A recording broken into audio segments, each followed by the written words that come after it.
All right, to another set of good earnings actually. So PTC India Financials has reported a good set of numbers. Profit is supported due to higher other operating income. And to talk more and to take us through the fine print of the earnings, we are now joined by R.M. Malla, the MD and CEO of PTC India Financial Services, who joins in on the telephone line.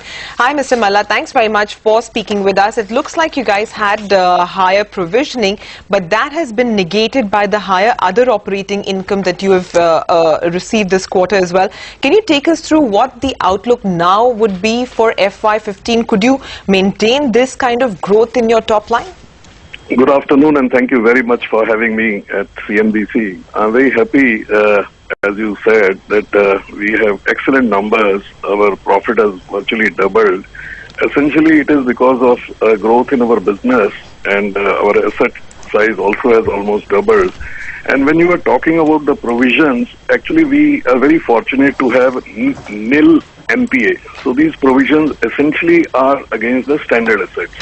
So since our balance sheet size has increased, so this is a provision for standard assets. And unlike other NBFCs and as per RBI, instead of providing only for 0.25%, we provide for 0.5%. Okay. So that's why provisions you are seeing higher. And looking at the future, I strongly believe that we will continue to have our journey of outward growth, and we expect very interesting results in future as well. Okay. Hi, Mr. Malla. The whole year has been so good for you all. Your, total revenue for the entire year has gone up by 91%. The interest income has gone by 67%. Your net interest income is up close to about 39%. Can this run rate continue for FY15? If you could tell us, what's the expectation on the NII growth as well as on the net interest margin performance? Yeah, our spread is about 4.5%. Our cost of fund is close to 9 and yield is close to 14.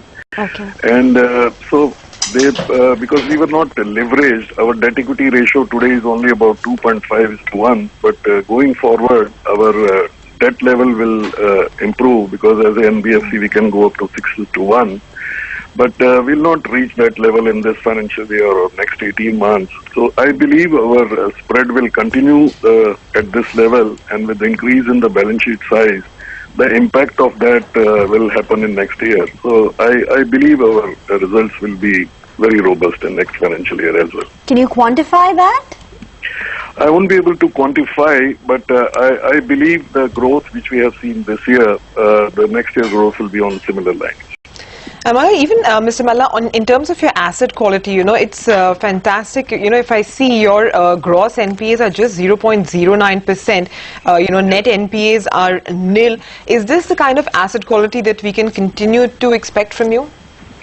I strongly believe that, because I'll just like to share with you of 7 proposals which come to us for consideration, only one passes the muster. So, that goes to say that we are very cautious while selecting the borrower, and we have a very strong risk department, and we have, the systems and procedures in place where we ensure that at the time of selection itself, we are very cautious and very choosy. Okay. What's the outlook on disbursements for FY15? I strongly believe that we will double our balance sheet in next 18 months. Okay. That's the outlook we have. Yeah. All right, Mr. Malla. And the size is so large, infrastructure, we are in power and infrastructure, and the market is so large that we strongly believe that we can double our balance sheet in next 18 months. All right, Mr. Malla, all the best for FY15. Thanks very much for speaking with us. So that's one of the mid-cap winners today, actually. PTC India posts a very strong set of numbers, but HCC's